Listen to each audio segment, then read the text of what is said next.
Bom, agora na página 112, Crônicas da Bíblia e da História da Igreja. É interessante essa obra que nós vamos ler agora, irmãos. Então, eu comento. Foi uma obra publicada em 1531 pelo alemão Sebastian Frank, organizada, presta atenção, irmãos, em mais de 1.200 páginas. Agora, presta atenção, esse homem não era um cristão. Esse homem ele não era um cristão. Mas ele vai escrever sobre as igrejas anabatistas, que eram chamadas de hereges. Por quê? Ele era um católico humanista e ele está procurando a verdade, né? Olha que interessante, a história prossegue, né? Frank era um humanista católico que adotou o luteranismo próximo do ano 1523. Decepcionado com ambos, começou a fazer uma releitura da história. Então, ele está reestudando a história para entender por que os seguidores de Jesus estão tão corrompidos. Ele está falando de católicos e luteranos. Aí, bom, ele prossegue então, né? Faz uma releitura da história para tentar identificar por que a igreja chegou naquele estado. Observe que eu coloquei igreja com letra minúscula, porque a igreja para ele eram católicos e luteranos. Próximo do ano 1531, escreveu uma obra demonstrando simpatia ao anabatismo. Bom, eu peguei aqui duas citações para vocês, como eu tenho dito, né? Eu poderia parafrasear isso tudo, mas eu acho interessante trazer um texto, um documento, e nós podermos analisar o documento. Então, primeiro, a Enciclopédia Britânica. O que ela diz? Ela diz, a principal obra de Frank, né, Crônica, Livro do Tempo e Bíblia Histórica, okay? Ele botou aí o significado em alemão, né? Bom, Crônica do Tempo e Bíblia Histórica. É uma história abrangente do cristianismo que busca dar, presta atenção, às heresias e aos hereges o devido valor. Se você procurar a Enciclopédia Britânica, hoje também está gratuita na internet, né? Então, se você procurar essa enciclopédia, o que você vai ver é isso. Era um católico que se tornou luterano, decepcionado com ambos. Ele escreve essa obra, 1.200 páginas, em 1531, e ela se tornou um grande documento para a defesa do sucessionismo. Por quê? Porque ele descreve as heresias, o que os católicos chamavam de heresias, e ele se mostra simpático. Ele falou, esse é um cristianismo. Pessoas que viviam no campo e quando eram presos, iam para o lugar de morte pregando o evangelho. E esse é um cristianismo. Isso é que Jesus falou dos seus seguidores, não dos católicos e luteranos que matavam. Olha, isso é 1531. Bom, a Enciclopédia Britânica, eu tirei um trecho, você pode procurar na internet, você vai encontrar para você ler detalhes sobre esse ex-católico, que agora seria um luterano, católico decepcionado, luterano decepcionado. Eu coloquei aí também para vocês, estamos na página 112. O que a Enciclopédia Menonita diz sobre ele? Ela diz, Frank havia descoberto, talvez pela primeira vez na história, uma corrente de cristianismo não conformista e não eclesiástico. O que significa isso? Não conformista é um termo histórico que vai ser muito usado, principalmente na Inglaterra, para descrever aqueles que não se conformavam com a igreja anglicana, que nesse período ainda não nasceu, nós estamos em 1531, ela vai nascer em 1534. Então, falando, não se conformavam com a igreja anglicana, também não se conformavam com a igreja puritana, que também era inglesa, e não se conformavam com a igreja católica. Então, por isso, não conformista. E não eclesiástico, porque não fazia parte da igreja católica. Ok? E diz, ao longo dos tempos, algo que em tempos mais recentes tem sido chamado de irmandades evangélicas antigas, ou seja, é mais um nome que eles dão agora para os anabatistas, como eu tenho dito para vocês. Eles chamavam de montanista, novaciano, donatista, paulicianos, valdenses, cátaros e diversos nomes. Eu já falei uns 30 nomes para vocês. E agora eles colocam mais um nome, Irmandades Evangélicas Antigas. É o que esse católico decepcionado, luterano decepcionado descreve. Ele prossegue. E para o qual sua época tinha apenas o termo depreciativo, né, Ketzer, em alemão, que significa herege. Ele então, estamos na página 112, ele então se propôs a enobrecer essa palavra e provar que esses hereges eram, na verdade, cristãos melhores, mais próximos da verdade do que os das igrejas oficiais. Olha só, irmãos, que testemunho. Esse homem não é um anabatista. Em 1531, eu defino ele como um católico decepcionado, um luterano decepcionado, dizendo que esses indivíduos não são cristãos. Eles estão se matando. Eles capturam outras pessoas, eles capturam os hereges, como eles chamavam, os Ketzer, eles torturam essas pessoas e matam. Okay? Então ele pesquisa sobre esses hereges e ele fala, olha, esses hereges, eu vejo neles os verdadeiros cristãos. A enciclopédia prossegue. Assim, ele deu início a um tipo de literatura que mais tarde ficou conhecido como Ketzer Historien, né? Em alemão. Aí eu coloquei traduzido abaixo, lembre-se que eu botei em colchete, significa que eu estou colocando um comentário meu dentro do trabalho, né? O trabalho ficou conhecido como História dos Hereges ou ainda História dos Erros, porque Ketzer se traduz por herege ou erro, tá bom?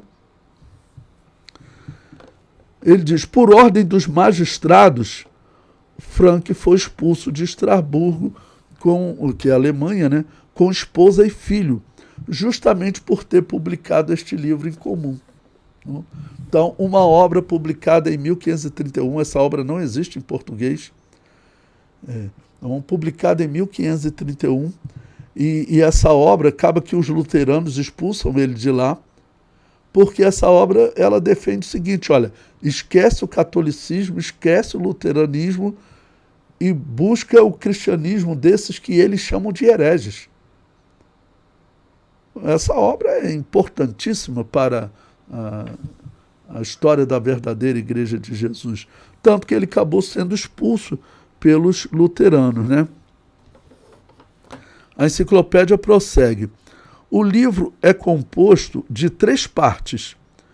A história da humanidade de Adão a Cristo. A segunda parte, a história dos imperadores e dos eventos temporais. Terceira parte, a história dos papas e dos acontecimentos espirituais, que seria a história da igreja. É nesta terceira e mais importante parte que surge a famosa Crônica de Ketzer. Lembrando, Ketzer é herege ou erro, né? Seria as crônicas dos hereges ou a crônica dos erros, daqueles que são chamados heréticos, né? A história dos não católicos que ousaram pensar à sua maneira. Para nós, é a seção mais interessante de todo o volume. Aqui quem está falando é a enciclopédia menonita, né? Uma enciclopédia que está disponível na internet de forma gratuita, publicada em inglês pela Igreja Menonita da Inglaterra. Ele prossegue, principalmente por sua descrição singularmente justa dos anabatistas. Por quê? Porque ele vai defender os anabatistas. Ele comenta, Frank, que havia rompido não apenas com a Igreja Romana, mas também com os luteranos, estava convencido de que a verdade, como ele havia, sempre foi e ainda é perseguida, sob o pretexto de heresia. Se desejar ajudar-se, exclama ele, eu, por mim mesmo, preferiria suportar o destino de um herege condenado pelos papas do que o de um santo figurado nos calendários dos papas. Bom, vamos aqui considerar. Muitos assassinos foram considerados santos pela Igreja Católica. O próprio Francisco de Assis, que é chamado de São Francisco de Assis, ele foi canonizado logo após a sua morte. Por quê? Porque ele tinha matado muitos anabatistas. Na descrição católica, ele tinha matado muitos hereges. Aí esse homem, sincero, né, no seu coração sincero, saiu do catolicismo procurando a fé verdadeira em Jesus, foi para o luteranismo, falou, isso aqui está tudo errado, abandonou o luteranismo, e ele falou, olha, esse aqui é um texto do livro. Ele fala, olha, eu prefiro a história dos hereges, aqueles que são chamados hereges pelos papas, do que os santos. Porque se você for ver Santo Agostinho de Hipona, Santo Francisco de Assis, eles eram todos assassinos de cristãos. Exatamente isso, assassinos de cristãos. A enciclopédia prossegue. E assim ele começa a imaginar com simpatia seus quetes, ou seja, seus hereges, seus errados. O autor encontrou hostilidade amarga e entrou em um período de profundo sofrimento. Erasmo também se sentiu ofendido por ter sido classificado entre os hereges, porque acabou que ele, que era um humanista ligado a Erasmo, ele falou o seguinte, olha, está tudo errado, tanto católico quanto luteranos, e existe uma terceira igreja. E ele acabou classificando Erasmo como herege. Lembre-se que em 1519, eu mostrei para vocês um texto, uma carta de um humanista que escreveu para Lutero descrevendo os anabatistas. Isso lá em 1519. Mas Lutero não acreditou neles. Ele continuou acreditando na Igreja Católica e acreditando, essa tem que ser a Igreja de Jesus, nós temos que limpar ela.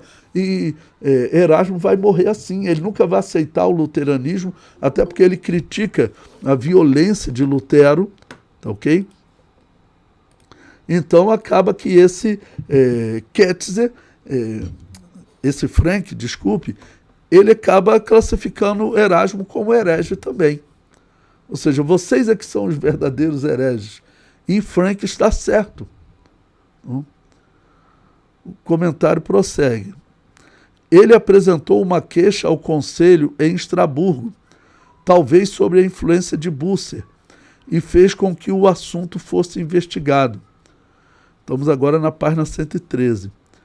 Frank foi preso e a crônica confiscada, ou seja, essa crônica vai sobreviver, ela existe hoje em alemão, em inglês, e ela conta toda a história desses anabatistas, agora defendendo eles, porque ele chega à conclusão, eu tive no catolicismo, a coisa é ruim, tive no luteranismo, a coisa é ruim, eu fui estudar a história da igreja e eu vejo esses homens que viviam no campo sendo perseguidos e acusados de serem hereges e sendo mortos, esses são os verdadeiros cristãos.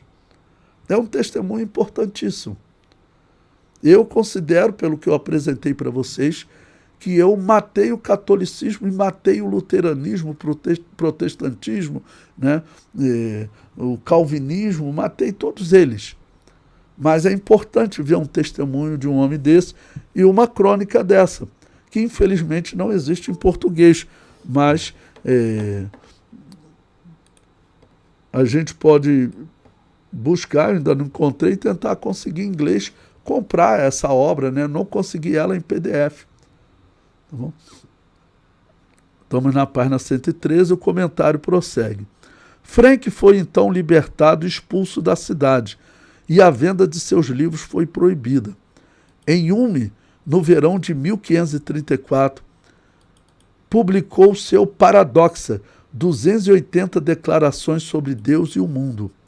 Assim, em 1538, seu Arco de Gund, ele foi publicado em Augsburg, e em agosto de 1538, sua crônica alemã, Crônica da Germânia, foi publicada em Frankfurt, em Main. Na primeira, ele discutiu os principais pontos da fé cristã com citações da Bíblia e dos pais da Igreja, bem como de poetas e pensadores não cristãos. No prefácio, ele acusou duramente os teólogos de escreverem longos comentários e discutirem sobre os sacramentos, enquanto deixavam perecer a vida cristã prática na fé. Ou seja, nós sabemos que Lutero e outros, eles ficaram discutindo determinadas doutrinas, mas não viviam a fé verdadeira. É isso que ele está falando aqui. Para os cristãos genuinamente piedosos, bastava conhecer a confissão de fé apostólica e os 10 mandamentos. Com essa publicação, seus oponentes ficaram novamente indignados contra ele. Eles finalmente o baniram de Ulm, junto com Schweinfeld, em 8 de janeiro de 1539. Em Basileia, ele escreveu sua famosa Carta aos Cristãos da Baixa Alemanha, a pedido de um certo Johann von Beckstein e Dion de Sun. Aí ele dá a referência, né? Hensburg, uma obra de 226 páginas, que acreditava que a carta fora enviada aos irmãos boêmios da região de Eifel. Quem são esses irmãos boêmios? Né? O nome Boêmia é até estranho, mas Boêmia era uma região que pertence à atual República Tcheca, que eu falei para vocês que fazia parte daquele refúgio dos cristãos, né, também dos moravianos. A Boêmia ficava perto da Morávia. Então ele escreveu uma carta a esses irmãos, exaltando a vida deles, né? E prossegue.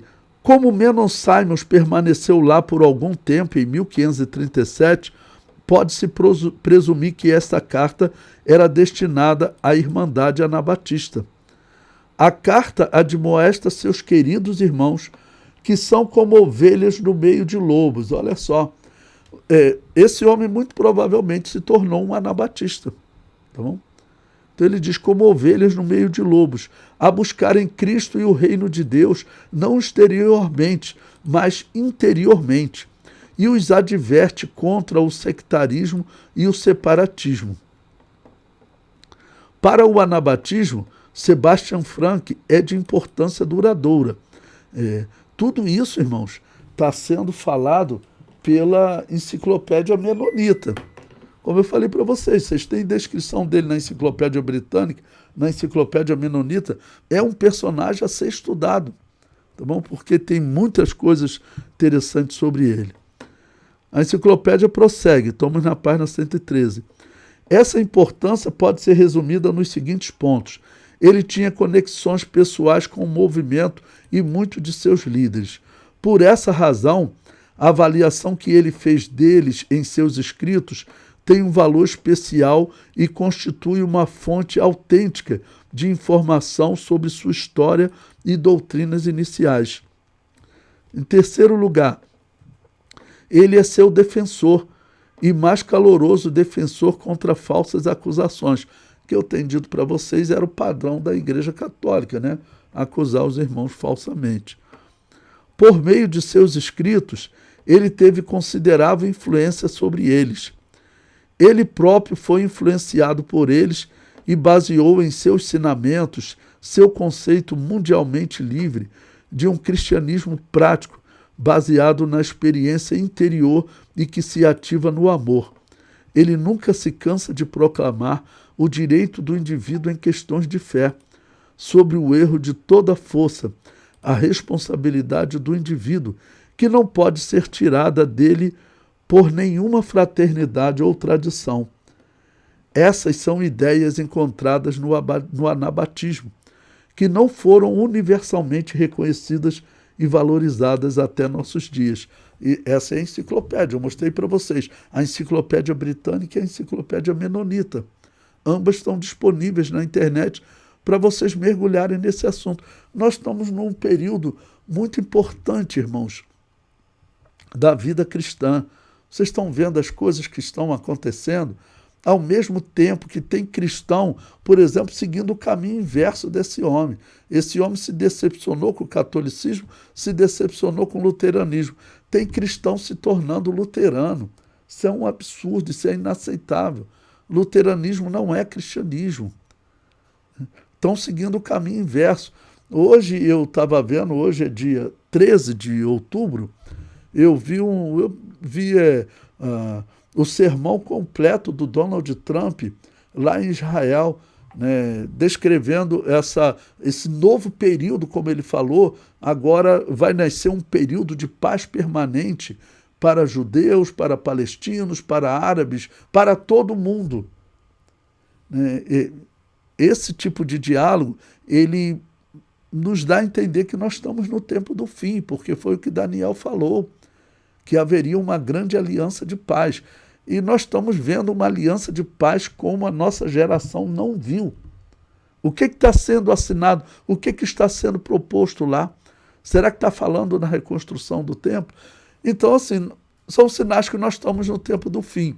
E um dos sinais é que a igreja de Jesus está apostatando da fé, está caminhando em direção ao protestantismo e ao catolicismo. Eu falo isso abertamente, eu tenho que falar. A Assembleia de Deus, falo dela porque é a igreja que eu convivo, ela está apostatando da fé. Hoje a Assembleia de Deus envia pessoas lá no Vaticano, provavelmente vai enviar pessoas para esse grande encontro de espíritas que vai acontecer agora no mês que vem, lá no Pará. A COP30, falam de ecologia, nada, aquilo ali é um encontro espírita de culto a Baal, porque culto à natureza é o culto a Baal. E toda reunião dessa, como eles fizeram há 2 anos atrás, existe o culto a Baal. E lembre-se, o Brasil é o país mais visado pelo demônio no mundo, porque não existe país avivado como nós, irmãos, que ainda tem liberdade. Então fiquem atentos. Bom, eu comento abaixo. Sobre os anabatistas valdenses e os anabatistas cátaros, a crônica comenta, ou seja, essa crônica que ele escreveu, ela não tem toda em português, mas eu consegui alguns trechos dela. Ele diz o seguinte: recorda-se dos que em séculos idos foram chamados cátaros e valdenses. Uns por amarem a pureza, foram tidos por insolentes, outros por amarem a pobreza, por rebeldes. Muitos viviam de escritura na língua do povo, pregavam 2 a 2, vendiam haveres e por isso o mundo lhes armou ciladas. Disseram-lhes, vosso pão é levedo de erro. O pão aqui é a mensagem. Pregavam de 2 a 2 porque eles saíam pregando pela Europa de 2 a 2, porque era assim que os valdenses, também foram chamados de lollardos, faziam. Então, era assim que Gunnar Wingre vivia lá na Suécia, e depois, 2 a 2, vieram para o Brasil pregando, né? Ele e Daniel Berg. O comentário prossegue. E contudo, o pão que partiam era a palavra, simples, e a mesa modesta. Onde o zelo se fez espada, a colheita foi cinza, e onde a paciência se fez semente, o campo floresceu depois. Bom, isso aqui é um pequeno texto, como eu disse, é essa crônica que defende os anabatistas como sendo os verdadeiros cristãos, né, e não eram Ketzer em alemão, ou seja, não eram hereges. Tá bom? Então, é um testemunho importantíssimo. Lá em 1531. Lá em 1531, tanto que Erasmo, Lutero, essas pessoas existiam. Certamente Lutero participou da ordem para expulsar, para prender depois e para expulsar esse homem da Alemanha.